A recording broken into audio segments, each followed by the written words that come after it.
let's be smart. Before we do any work, let's take the doors off. Just push this little button back here, and the hinge pops off. And if we're going to work on water, we better turn the valves off under the sink. Once we confirm the water is off, both hot and cold, then we can remove the little cover that hides the, without cutting it off. Just pop that open. Don't drop it down the sink. And we'll loosen that Allen screw. We only need to loosen it two turns maybe, so that we don't take the screw out. I can get it in there, I know I can. There we go. Just loosen that up a little bit, and we can take the top off. On this faucet, we will just loosen the top. There's some indentations here to make it easy to grab with a wrench. And this wrench is not big enough, so we'll do it by hand with a towel. If that doesn't work, we'll just use a crescent wrench, but remember to protect the chrome with a towel. Once that's loosened up, the top should come off very easily. There'll be a gasket in there we don't want to lose. We'll just put that aside. And then the ball and that gasket comes, this holds the ball in place. And then we take the ball out, and there's a slot on that side which corresponds to a slot on the right over there, so that it keeps it from turning. And the two small holes and big hole, the small holes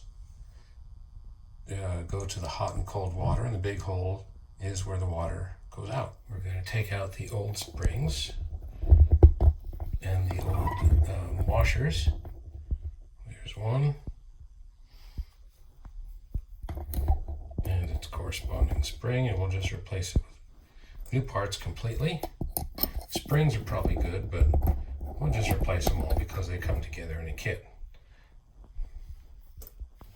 This is a big pack of springs because I've got 10, 12 faucets in the house.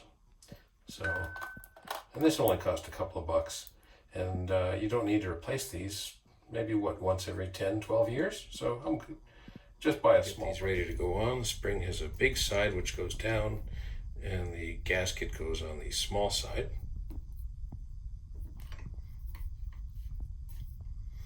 And just so we don't lose them, we'll use the Allen wrench to hold it in position, so we can put it right into the hole and drop it in.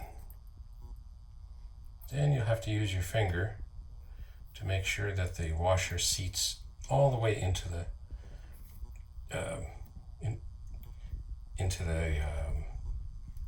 thing. So there are the springs and the gaskets installed nicely into the faucet itself. Just make sure that they are all the way seated. You'll be able to feel that it's in straight and goes down into the hole and not at an angle. The ball, but before we put it back, we're just going to clean it real well and make sure there's no deposits on it and it feels nice and smooth. So not concerned with a little bit of rust. It still feels smooth, that's okay. And the part that seals the water in is the small holes. So as long as it's clean around the small holes, that valve will shut off very nicely. Since the faucet has moving parts, we want to lubricate that, so we run it side to side and just lift it up.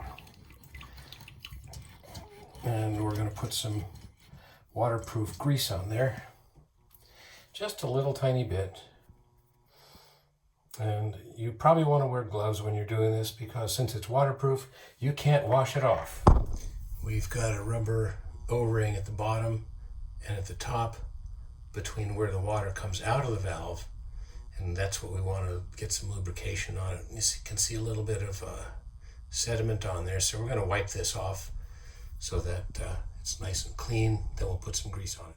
Remember to wipe out the inside as well, and I'm just going to put the waterproof grease right in there so that when we put it on the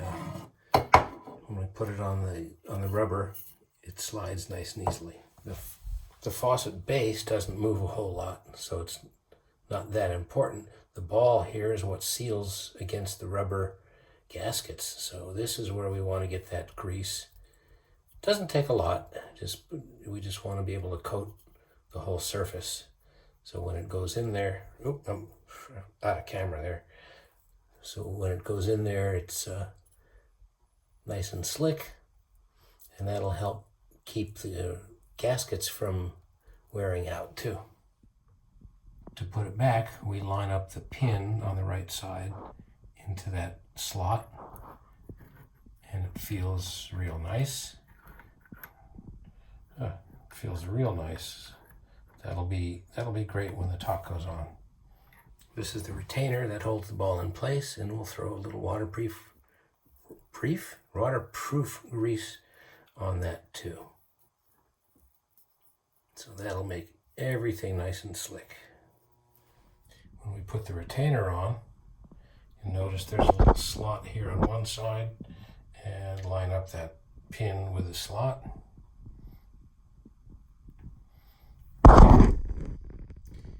And that's going to hold everything nicely in place when we put the there, that was the ring.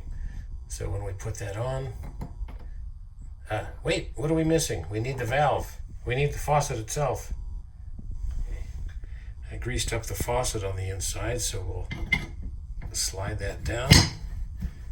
And that turns nice and freely. Good. Now we can put the retaining ring on, and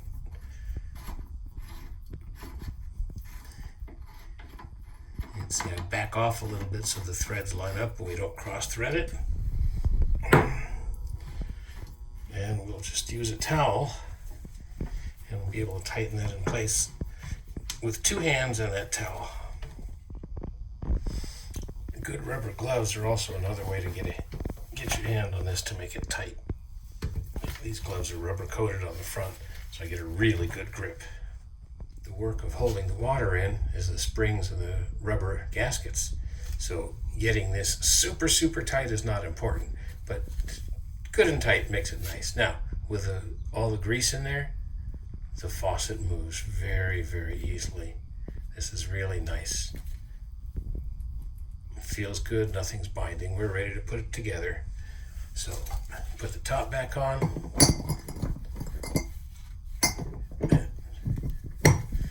Line it up straight and tighten the Allen screw. Then we'll just put the decorative cover back in and turn on the water.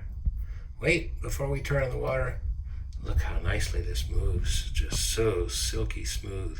We'll make sure it's in the down position and it's off. Remember, it doesn't turn off the water by pressure, it turns it off by position. When you turn on the valves to supply water to the faucet, turn them on all the way. Sometimes the packings leak, and if you turn it halfway, you'll get a drip. So turn it on all the way open till you feel it stop. And then after about a minute, feel it with your finger, make sure there's no water or leak at all. We now have a newly gasketed faucet. So smooth. I can almost just throw the valve closed and it moves that easily. And we're no leaks under here, so everything's good. Spit shine it and you're almost done. You may want to put your doors back on. The front side goes in first, and then the back just pops on, just like that. Finished.